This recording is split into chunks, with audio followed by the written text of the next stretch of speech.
नमस्कार दोस्तों, beer wine whisky vodka क्या फर्क होता है इन सब ड्रिंक्स में? इनमें से किसी एल्कोहलिक ड्रिंक को क्या यहाँ पर हेल्दी कहा जा सकता है? और साइंस के आधार पर देखें तो क्या होती है सेफ लिमिट एल्कोहल को पीने की? शराब से नशा होने के पीछे एक बड़ा इंटरेस्टिंग कारण है। जब आपके लीवर की खून से शराब को हटाने की रफ्तार और दिमाग की शराब को एब्जॉर्ब करने की रफ्तार से धीमी हो जाती है, तब ये नशा धीरे धीरे उतरने लगता है। बचपन में जब हम इसके बारे में सुनते थे तो हमें लगता था क्या ये हाई फाई ड्रिंक्स है जो इंसानों ने बनाई है, लेकिन एक्चुअली में दोस्तों एल्कोहल एक बहुत ही नेचुरल चीज है। इसका इतिहास इंसानों के इतिहास से भी ज्यादा पुराना है। अनफॉर्चुनेट बात यह है कि आज के दिन देश की ज्यादातर गांव और अर्बन स्लम्स में साफ पानी मिलना मुश्किल है, लेकिन शराब आसानी से मिल जाता है। अभी भी बहुत लोगों को लगता है कि शराब को इंसानों ने बनाया है। दरअसल उनको मैं बता दूं, होमो सेपियंस के एवोल्यूशन से पहले से ही एग्जिस्ट करती आई है।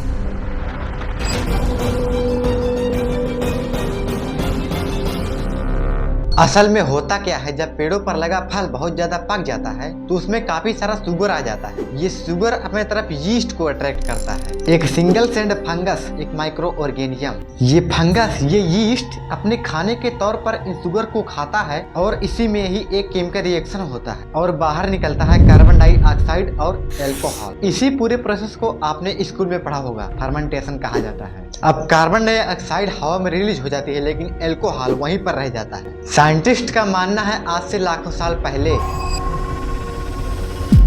जो इंसानों, बंदरों, एप्स के पूर्वज रहे होंगे, उन्होंने पेड़ों पर इन ज्यादा पके हुए फलों को देखा होगा और गप गप खा गए होंगे। शुरुआत में उन्हें थोड़ा चक्कर आते होंगे, थोड़ा लड़खड़ाते होंगे, लेकिन कई हजारों सालों की एवोल्यूशन के बाद उनके अंदर टॉलरेंस बढ़ गया होगा इन फर्मेंटेड फ्रूट्स को खाने की, और इसी वजह से आज के दिन इंसानों के भीतर काबिलियत आ पाई होगी शराब को टॉलरेट करने की, शराब को पसंद करने की। साइंटिस्ट इसे ड्रंकन मंकी हाइपोथेसिस कहते हैं।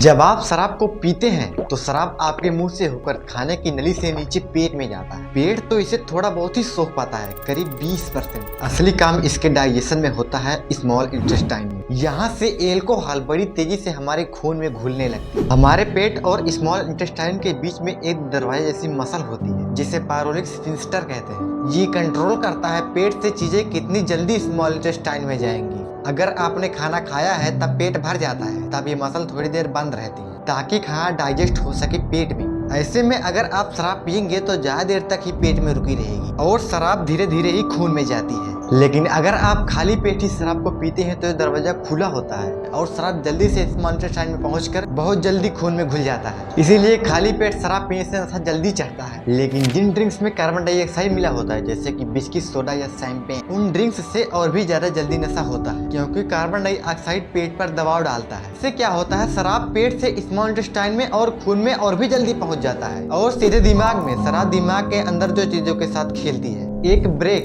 GABA को दबाती है और दूसरा एक्सीलेटर यानी कि ग्लूटामेट को रोकती है। ब्रेन स्लो हो जाता है, आपको शांति, सुकून और नींद लगती है, यानी कि ब्रेन धीरे धीरे अपना कंट्रोल खोने लगता है, क्योंकि शराब डोपामिन और एंडोर्फिन रिलीज करती है, वे केमिकल्स जो आपको खुशी, लाइट और सुकून महसूस कराते हैं। ये खुशी टेम्परेरी रहती है, 6 से 8 घंटे बाद वही सैडनेस, डिप्रेशन, एंजाइटी वापस आ जाती है। फिर इंसान सुकून पाने के लिए एक और पैग लगाता है और यहीं से एडिक्शन का चक्र शुरू हो जाता है। एक पैक से कुछ नहीं होता, यही सोच इंसान को हर दिन एक ज्यादा पैक पिलाती है। जब शराब खून से लीवर में जाती है, वहाँ पर 2 एंजाइम मिलकर उसे तोड़ने की कोशिश करते हैं। पहला बनाता है एसिटाल्डिहाइड जो जहरीला होता है, दूसरा एंजाइम उसे न्यूट्रल करने की कोशिश करता है। लेकिन बार बार शराब पीने से लीवर थक जाता है और धीरे धीरे लीवर में फैट जमने लगता है, लीवर सूजने लगता है, जख्म बनने लगते हैं, लीवर सख्त हो जाता है, काम करना बंद कर देता है। इस स्टेज पर शरीर लिटरली अपनी सफाई तक नहीं कर पाता। एक बार की बात है, अमित एक मिडिल क्लास फैमिली का सीधा साधा लड़का,